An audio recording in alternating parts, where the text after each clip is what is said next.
It is a trick. Let me ask you a question. Ask away. Do you think Kendrick Lamar believes he is the greatest rapper alive right now? Yes. Okay. Yes, sir. I don't need another fake friend, dog. Can't be about a hoe, cause I'm sharing, dog. Might have a rapper girl, but she ain't Drake yet.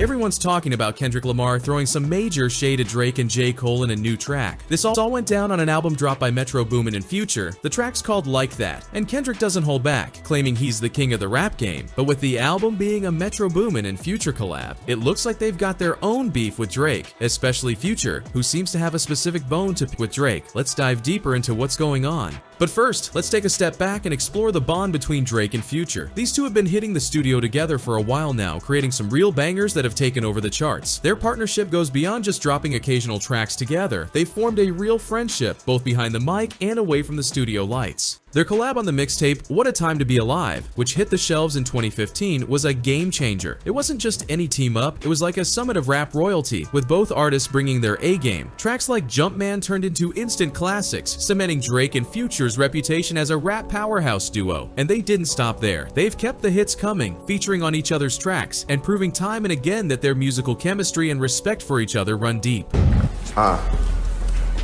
What's that? We gotta cook that up. That too. It's already cooked. Top secret. Yeah. Not better. Top secret. FVGOVO.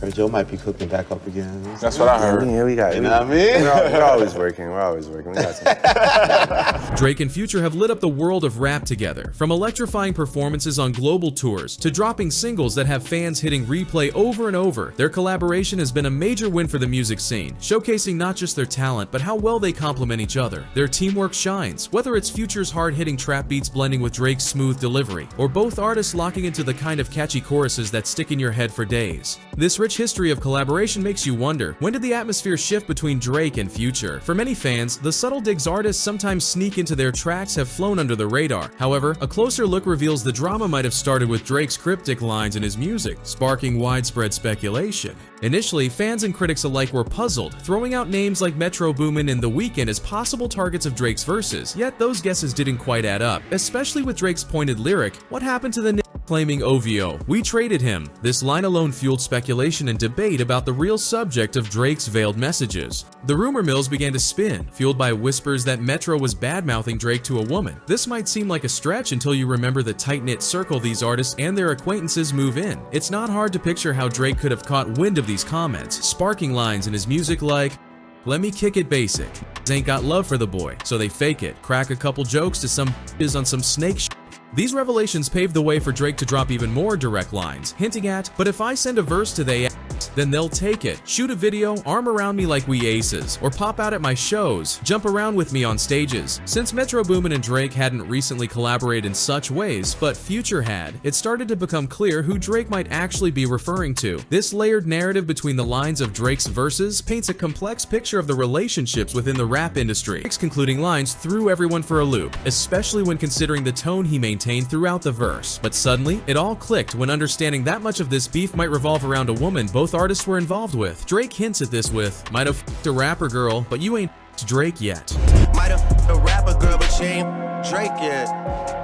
This glimpse into the drama unfolds a complex story of intertwined relationships, potential misunderstandings, and maybe even clashing egos within a closely connected music industry. As these subtle hits accumulate, they sketch out a narrative of a friendship and working relationship that has shifted from its once collaborative and supportive nature to something more strained, both personally and professionally, between Drake and Future. The intrigue doesn't stop there though. Fans are now dissecting the lyrics and the deeper meaning behind the tracks on Future and Metro Boomin's album, We Don't Trust You. While Kendrick Lamar's direct approach has been the talk of the town, there's a growing suspicion that the album also contains veiled digs at Drake. Right from the get-go, Future comes out swinging in the opening track, suggesting a possible fallout with Drake. Future's lyrics are cutting, painting a picture of someone who acts like a #1 fan, but also engages in sneak dissing and pillow talking like a fed, phrases that fans are speculating might be pointed at Drake Drake. The line, "Can't be about a hoe, cause we sharin', dog," seems particularly pointed, almost as if it's speaking directly to Drake, flipping his own lyrics back at him. The entire album is rife with what could be indirect shots at Drake, leaving fans to piece together the puzzle of what's really going on behind the music. I don't need another fake friend, dog. Can't be about a hoe, cause I'm sharing, dog. The buzz about a potential feud isn't coming out of nowhere. There's been talk that things between Drake and Future started getting tense after Drake chose to focus on his collaboration album with 21 Savage, Her Loss. To stir the pot even more, Metro Boomin seemed to have his own beef with Drake. This became apparent last December when Metro shared his thoughts on the music industry, hinting that Her Loss getting more spotlight than his projects felt unfair. Drake responded to Metro with some cryptic comments, but the conversation did not end there. Even though Metro later attempted to dismiss the possibility of any real beef on social media, the situation remains unclear, leaving fans to read between the lines. Given Future and Metro's close relationship and history of working together in the studio, it's not unreasonable to believe Future is channeling both his and Metro's grievances in his verses. This drama has deep roots, as Future was reportedly kicked off Drake's tour for making some less than stellar comments about Drake's album. They appear to have smoothed things out, collaborating on tours and tracks after that. However, the most recent lyrics and exchanges hint at some underlying issues that may not have been fully addressed. So, "We Don't Trust You" could be more than just a catchy album title. It could indicate a deeper conflict in the rap world, particularly among Future, Metro Boomin, and Drake. As fans, we're left to sift through the lyrics of their songs, social media posts, and old interviews, hoping to piece together the true story behind what could be one of the most complicated disputes in the rap game today. With all of this drama unfolding, the rumor mill is working overtime, pulling in other big names from the rap scene. Take, for instance, Rick Ross popping up on this album with Future and Metro Boomin. This move has fans and critics buzzing with even more speculation, especially when you think about the musical history Ross shares with Drake. They've teamed up in the past, delivering tracks that fans couldn't get enough of, but now there are whispers suggesting Rick Ross might be throwing shade at Drake, adding another layer of intrigue by featuring on an album that seems to be subtly targeting Drake.